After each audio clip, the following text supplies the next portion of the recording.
நீங்க வந்து பார்த்திருக்கலாம். இப்ப அக்ஷய திருதியை அன்னைக்கு ஏலக்காய் வச்சு என்ன பண்ணணும் அப்படின்றது தான் பார்க்க போறோம்.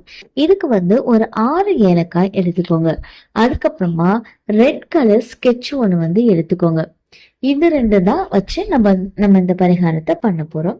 ஸோ உங்களுக்கு நீங்க வேலை பார்க்குற இடத்துலயோ, இல்ல நீங்க வந்து வீட்ல இருக்கீங்களோ, இல்ல எங்க இருக்கீங்களோ அந்த இடத்திலே கூட இந்த பரிகாரத்தை தாராளமாக செய்யலாம். ஸோ என்ன பண்ணணும் அப்படின்னா, உம் நீங்க வந்து அந்த நாள்ல அக்ஷய திருதியை அன்னைக்கு எந்த நேரத்துல சுக்கிரஹோர நேரம் வருது அப்படின்றத பாத்துக்கோங்க. அந்த நேரத்துல நீங்க வந்து மனசு ஒருநிலைப்படுத்தி இதை வந்து செய்யணும்.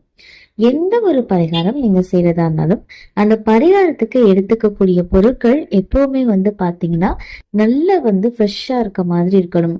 உடைஞ்சு போனது,